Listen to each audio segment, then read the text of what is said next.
Once again, we're going to take a look at the weird and unusual, or in other words, my life.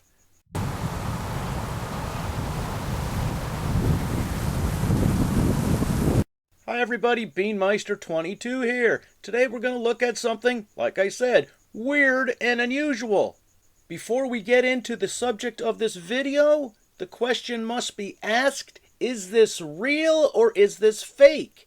Well, we can vouch for the physicalness of it. Yes, it's real. It's in my possession. I have it. Is this item exactly what my supplier claims it is? And the answer to that question is, yeah, probably, most likely. If I was a gambling man, I would have to say yes. You guys know I'm a gambling man. So let's recap. Yes, it's real because I physically have it. That's solid. We know that. It's slightly more gray and cloudy as to if it actually is what they're claiming it to be. But, we're going to lean towards yes, it is. But here's the big rub. Let me just explain it to you this way. This is a real piece of wood from a windowsill at the real, actual Amityville horror house. As already stated, yes, it's a real piece of wood. Yes, it probably came from the actual house that the Amityville horror is based on. If you're not familiar with the Amityville horror, the movie, the books, the documentaries, the reports, the opinions, and all that, if you're not familiar with it, do a Google machine search. We just don't have the time to address the history of that incident and of that place. But there is a lot pro and con, whether it's real, whether it's fake, whether it was hoaxed, or whether it actually happened. Essentially, the Amityville horror is a generic name for a series of paranormal, strange, scary, spooky instances that happened to the Lutz family. And as fate would have it, it's called the Amityville horror because it happened in Amityville, New York. The house has been sold many times. Some owners said, yeah, there's something creepy going on. Other owners said, no, there's nothing weird going on here. The whole thing was a hoax. George Lutz himself has said, referring to the story, that, finger quotes, the events in the original book were mostly true. Mostly true. So apparently a little creative license was taken.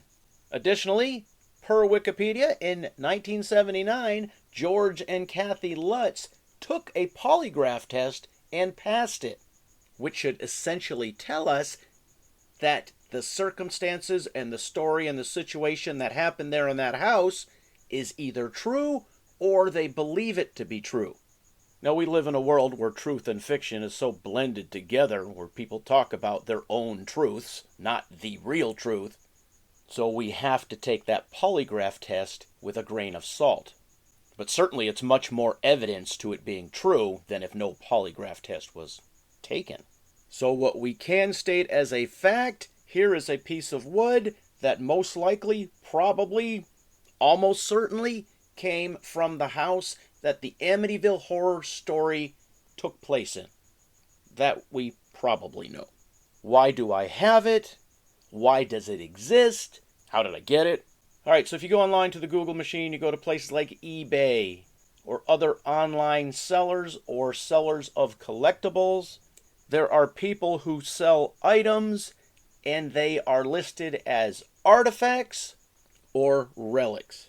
People go to various places around the world, haunted locations, places that bad things have happened, serial killers, massacres, other weird situations have happened, and they take something from that location. Let's say in this instance, they took a board, and then they cut that board up into a bunch of little pieces. They certify that they actually got it there by taking photos and signing the equivalent of an affidavit. Then they market these items online. They tell the story with it, they print up a cool little picture to go with it, and then they profit from it. Now, before you say this is weird, and it kind of is, the relic industry is a lot larger than you might believe. You can go online and buy, say, pieces of clothes that belong to famous actors. Yes, you can buy the whole set of clothes. Like, here is the shirt that this person wore in that TV show or that movie. They certify it's the real shirt. But more likely than not, they cut a little 1" by 1" square off of that garment, and then they display it on a card with a fancy picture and a certification saying this came from the garment that Tom Cruise wore in the original Top Gun. And I would say it's generally actually what they claim it to be. Who sells these and what's the purpose? Sometimes it's the actor themselves. Sometimes it's someone associated with the actor or their production company. And quite often it is people who worked on that movie or TV show or on set who just acquired something. Either it was given to them or they pinched it. But it really isn't much different than the actors going to different Comic-Cons or Wizard World things and signing autographs for between $25 and $100 a pop. So the whole relic thing for Hollywood and TV land has been around for years. So that's where they come from. Who buys them? Somebody who liked a movie or was interested in a situation they wanted to have a piece of an item. As to the question of why I have this, that's a little more difficult to answer, but I will say it in a nutshell. I used to have a hobby of being a skeptic for hire. People who claimed to have seen UFOs, ghosts, Bigfoots, they would contact me via my YouTube channel, which used to be a really big one. Some of you guys know I used to have a big channel. We don't need to get into why I now only have a small channel that nobody watches, but anyways, that was a hobby. I didn't do it for profit, but you had to pay my expenses. If you wanted me to go down to Las Vegas and take a look at something or film something or go to New Mexico or go up to Washington State, you had to pay my expenses. Did I bring EMF testers to look for electromagnetic fields? Well, I'm not going to say whether I did or not. Do I believe that exists and that's real? Yeah, I don't know. And I wasn't in this for the money. I was in this for the excitement, the adventure, to be able to make a film, take a picture of something that maybe somebody hasn't seen before. You would sign a release saying that I can use video and photographs from our investigation. And yes, I'll keep your face out of it and your address out of it and all those other things. The biggest thing was, as a skeptic for hire, let's say you saw a UFO and you were in the desert of New Mexico and you contacted me. I'm not going to judge you. I'm just going to go there and say, look it. What did you see? Explain it to me. I'm going to take you at face value. I'm going to document it. Then we're going to look for some alternative explanations for what you saw. So we're going to start with the fact that, yes, what you saw is what you saw. It's what you believe you saw. What could it be? Using process of elimination, we might get to the point, oh, look, it was a flock of birds, or it was a bird, or it was a coyote at a distance, so it wasn't a chupacabra or a Bigfoot or something. And really, 90% of the time, maybe a little higher, we could come up with some alternate explanations for what you saw or what you think you saw. It still doesn't mean you didn't actually see Bigfoot, a chupacabra, a UFO, ghosts, or whatnot. I hate that word, whatnot. It just means that there might have been some other explanations for what you actually saw. I will be a skeptic. I will not judge you. I will not say, hey, you're a freaking liar. I'll take you at face value. That was what I did. Somebody recently contacted me who remembered my old videos about this. They contacted me on my new YouTube channel and they said, hey, I got one for you. And then we went up and took a look at it. It was semi-local, just 3 or 4 hours drive away. We looked at the situation, we came up together with some alternate explanations, but really nothing conclusive. So that's really the backstory of how I ended up with something like this. Do I believe in the weird and unusual? Well, I've seen things I cannot explain. That's where the whole skeptic for hire thing came from. I've told some of these stories in the past. They've been ghost or weird sighting type stories where I have seen things that I cannot explain. Such as, if you remember this one, a shadow of a person, a full-size shadow of a person walking from the hallway through the living room into the kitchen. And the person I was with, I said, did you just see that? And they said, yes, it went into the kitchen.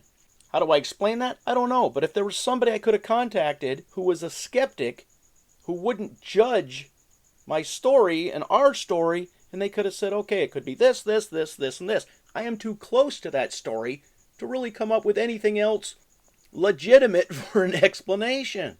Growing up in my parents' house, we had a finished basement My room was down there for several years. Some weird things happened down there. Doors would open and close on their own. There was a big, heavy wooden steel-clad door that went from the laundry room part of the basement into the double garage, and on multiple occasions, that door just opened by itself and slowly creaked open.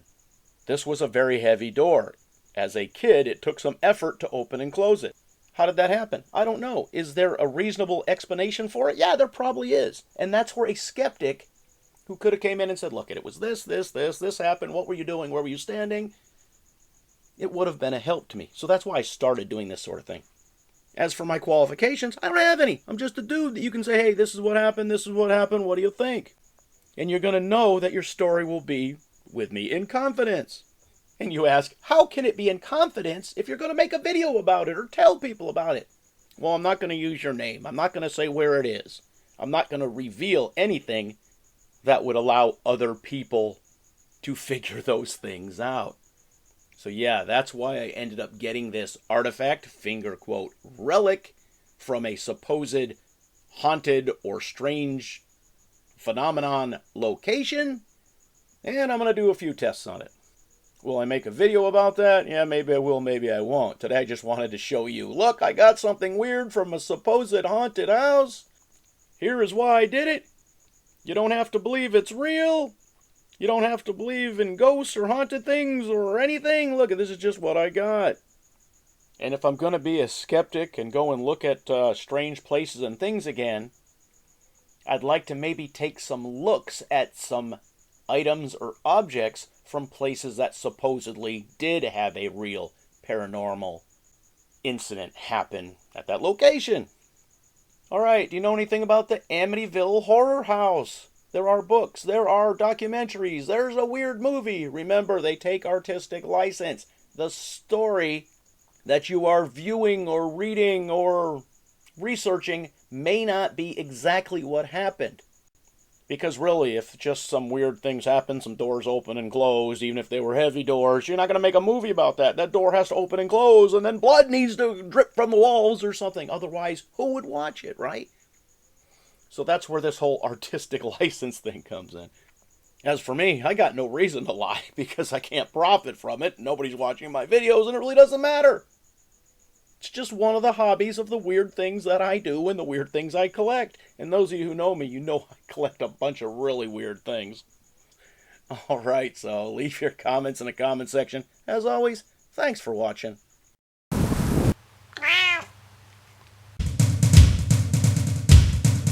Beanmeister 22, the most dangerous man on YouTube.